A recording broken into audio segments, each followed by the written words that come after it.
नमस्कार, विक्रांत रंजन सिंह नाम है हमारा और आप देखना शुरू कर चुके हैं दी लल्लन टॉक शो। कर्नल का फोन उठाकर आतंकी बोलता था अस्सलाम वालेकुम। आज वर्ल्ड लाफ्टर डे है।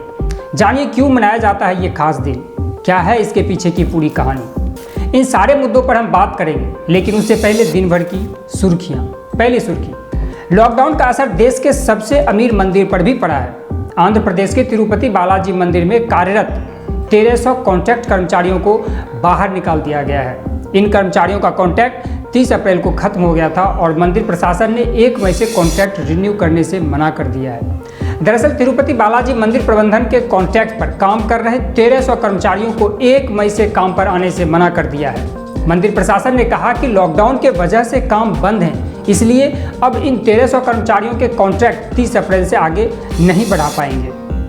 तिरुमाला तिरुपति देवस्थानम TTD ट्रस्ट की तरफ से 3 गेस्ट हाउस चलाए जाते हैं, जिनके नाम विष्णु निवासम, श्रीनिवासम और माधवम है।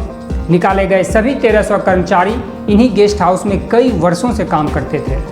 तिरुपति बालाजी मंदिर के अध्यक्ष YV सुब्बा रेड्डी ने कहा कि लॉकडाउन की वजह से सभी गेस्ट हाउस बंद हैं, जिस वजह से इन कर्मचारियों को कॉन्ट्रैक्ट नहीं बढ़ाया गया।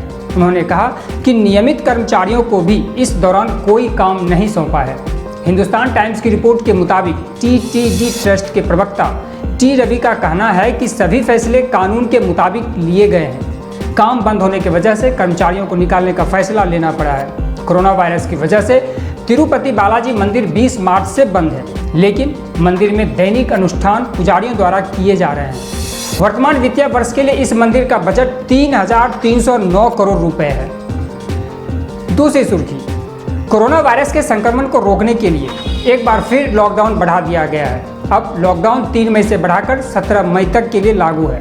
इस बीच सरकार की ओर से कोरोना से प्रभावित लोगों और कारोबार को एक और राहत पैकेज देने की तैयारी हो रही है।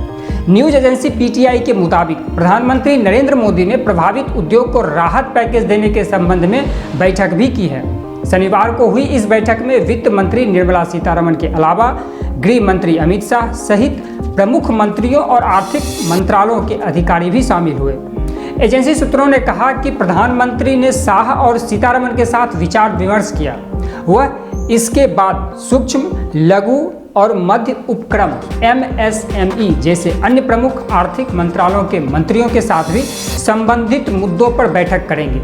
इसके अलावा वित्त मंत्रालय प्रधानमंत्री मोदी के सामने एक प्रेजेंटेशन भी पेश करेगा।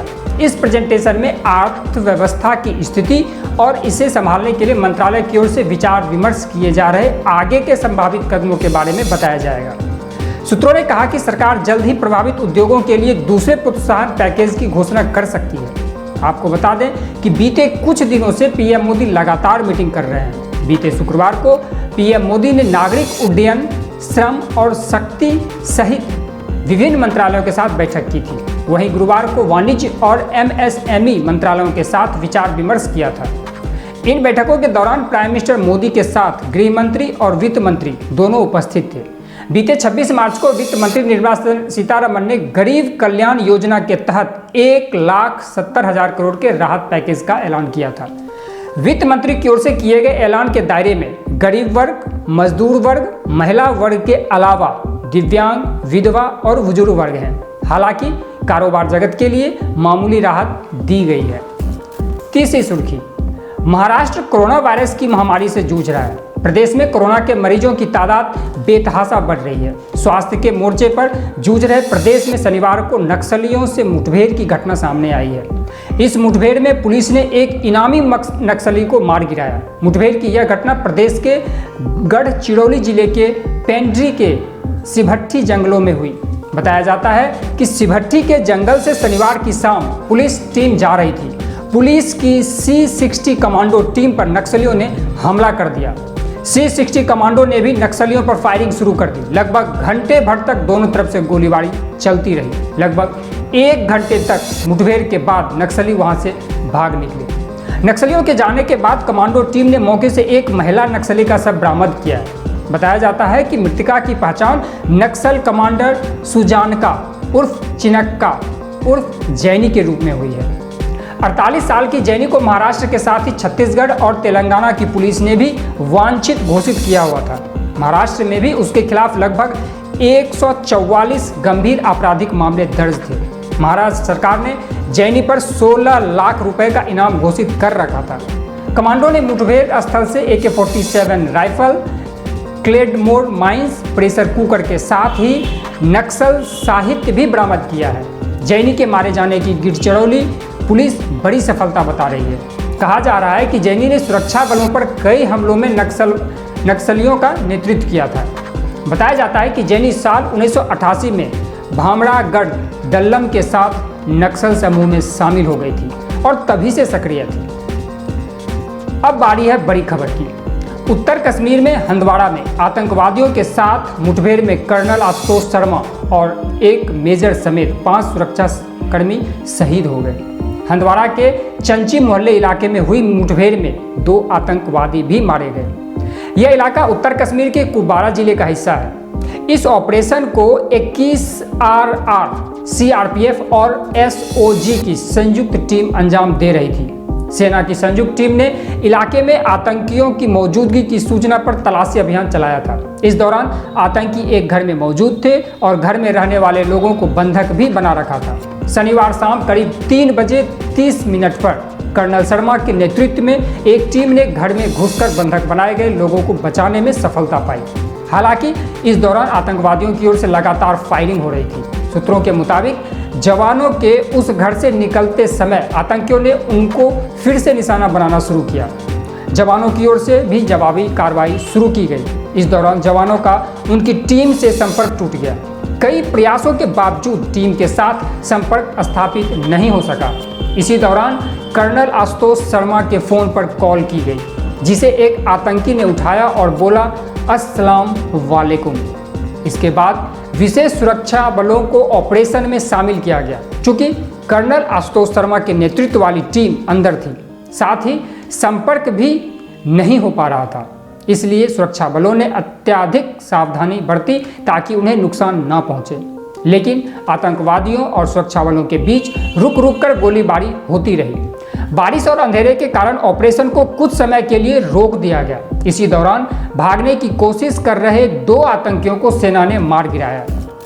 वहीं इस ऑपरेशन में CO-21 RR colonel Ashutosh Sharma, major Anuj Sood, police sub inspector Shakeel Kazi, एक लायंस नायक और AK राइफलमैन सहित मूल टीम के सभी 5 सदस्य शहीद हो गए हैं। दूसरी बड़ी खबर, आज वर्ल्ड लाफ्टर डे है।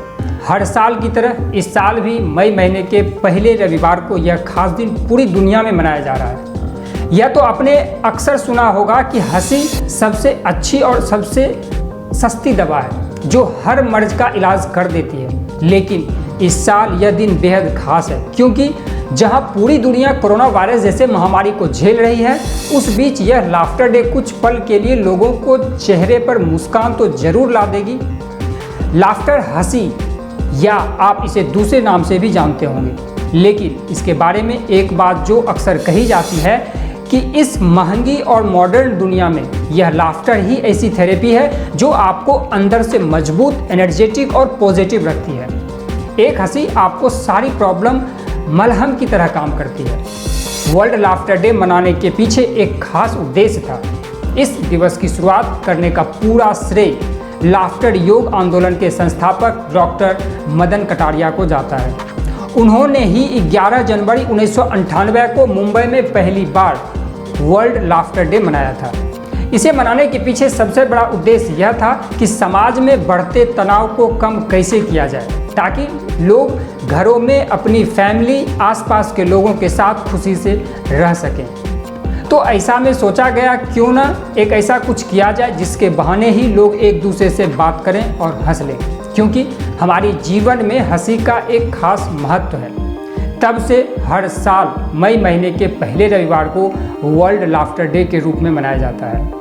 लोगों की जिंदगी में हंसी का खास महत्व क्यों है? ऐसा माना जाता है कि आप कितनी भी बड़ी प्रॉब्लम में हैं, लेकिन आपके चेहरे पर हंसी रहेगी तो शायद यह आपकी जिंदगी को कई बाजी से हरा सकता है। आज के दी लल्लन टॉक शो में इतना ही।